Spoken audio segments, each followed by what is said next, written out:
நம் தேசம் பாரத் நேயர்களுக்கு அன்பு வணக்கம். இன்று நாம் காணவிருக்கும் தலைப்பு பாஜக வெற்றிக்கு உறுதுணையாக இருக்கும் திமுகவினர். தேர்தலில் பாஜகவுக்கு 450 இடங்கள் உறுதி.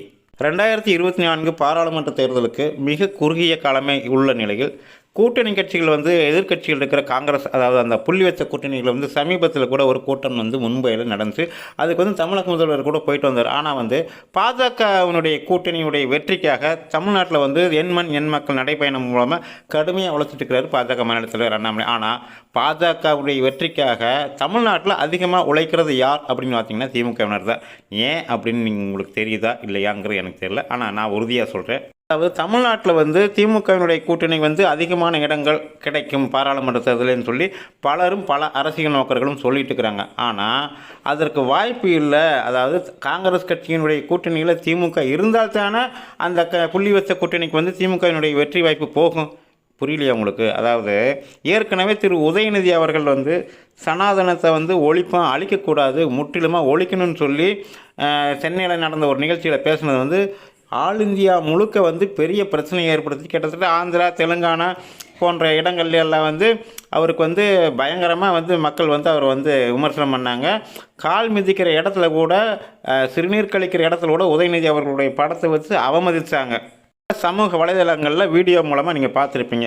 அவ்வளோ பெரிய எதிர்ப்பை சம்பாதிச்சது சனாதனத்தை ஒழிப்பேன்னு சொல்லி திரு உதயநிதி அவர்கள் பேசின பேச்சு. இது அந்த புள்ளி வச்ச கூட்டணிக்குள்ளேயும் புகைச்சலை ஏற்படுத்துச்சு. இந்த சனாதன பிரச்சனையை தேசிய அளவில் பிரச்சனையை பெருசாக்குனது தமிழக பாஜக தலைவர் அண்ணாமலை தான். அதே போல் தற்பொழுது திமுகவினுடைய மத்திய சென்னை தொகுதி பாராளுமன்ற உறுப்பினர் திரு தயாநிதி மாறன் அவர்கள், உங்களுக்கு ஏற்கனவே தெரியும், அவர் பல விதத்துலையும் தமிழர்கள் இழிவுபடுத்துவார். அதாவது நாங்கள் ஏன்னா தாழ்த்தப்பட்டவர்களா அப்படிம்பார். மக்களை அடிமைகள் போலவும் தன்னை ஒரு ஜமீன்தாராகவும் அவங்க தன்னை நினச்சிக்கிற மாதிரி ஒரு மனோபாவம் கொண்டவர் அவர். ஆனால் அவர் சமீபத்தில் ஒரு விஷயத்தில் பேசியிருக்கிறாரு. பீகாரில் இருக்கிறவங்களாம் ஹிந்தி படித்தவங்க ஹிந்தி படிச்சுக்கிட்டு இங்கே அவங்க என்ன பண்ணிட்டு இருக்கிறாங்க, கக்கூஸ் கலவர் வேலை செய்கிறாங்க, இது போன்ற பானிபூரி போடுறாங்க. அது மாதிரி பீகார் மக்களை இந்தி படித்த மக்களை மிகவும் தரம் தாழ்ந்த வகையில் பேசியிருந்தார். இந்த விஷயம் பூதாகரமாகி புள்ளி கூட்டணியிலேருந்து திமுகவை கழட்டி விடலாமா அப்படிங்கிற லெவலுக்கு கொண்டு போயிருக்குன்னு பார்த்துங்களேன். அவர் என்ன பேசிக்கிறாருன்னு சொன்னால், இந்தி மட்டும் தெரிஞ்சதுனால தான் உத்தரப்பிரதேசம், பீகார் அங்கே இருக்கிற மக்கள்லாம் தமிழ்நாட்டுக்கு தமிழை கற்றுக்கிட்டு கட்டிட தொழில் செய்கிறாங்க, சாலையை கூட்டி போயிருக்கிறாங்க, டாய்லெட் கழுவுறாங்க. இது மாதிரி கேவலமாக பேசிக்கிறார். இந்த விஷயம் பீகார், உத்தரப்பிரதேசம் மட்டுமின்றி இந்தியா முழுக்க இந்தி பேசுகிறவங்க மக்கள் மத்தியில் ஆத்திரத்தை கிளப்பிடும். இதற்கு பதிலளிக்கும் வகையில் பீகார் மாநிலத்தினுடைய துணை முதலமைச்சர் தேஜஸ்வி யாதவ் என்ன சொல்லிக்கிறாருன்னா, இதை நாங்கள் வன்மையாக கண்டிக்கிறோம், ஒருபோதும் இதை நாங்கள் ஏற்றுக்க மாட்டோம்னு சொல்லிக்கிறாங்க. இதே போல் உத்தரப்பிரதேசம் உள்ளிட்ட இந்தி பேசுகிற மாநிலங்களில் இதற்கு கடுமையான கண்டன குரல் எழுந்திருக்குது. புள்ளி கூட்டணியிலிருந்து திராவிட முன்னேற்ற கழகத்தை கழட்டி விடலாமான்னு சொல்லி கூட்டணி கட்சிகளில் சில கட்சிகள் காங்கிரஸ் தலைமையை வலியுறுத்துவதாக தகவல் வெளியே இருக்குது. பொறுத்திருந்து பார்ப்போம் என்ன நடக்குதுன்னு. அதுக்கு முன்னாடி தயாநிதி மாறன் பேசின வீடியோ பாருங்க. காரணம் ஐடி கம்பெனியில் கை நிறைய சம்பளம் வாங்குறாங்க.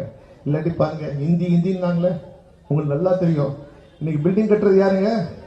இன்னைக்கு பாருங்க, எல்லா வேலையும் யூபியில ஹிந்தி மட்டும் படிக்கிறவன் தான், பீகார்ல ஹிந்தி மட்டும் படிக்கிறவன் இங்க தமிழை கத்துக்கிட்டு இன்னைக்கு நம்ம வீடு கட்டி தரான், சாலையை பெருக்கிறான், கக்கூஸ் கழுவுறான்.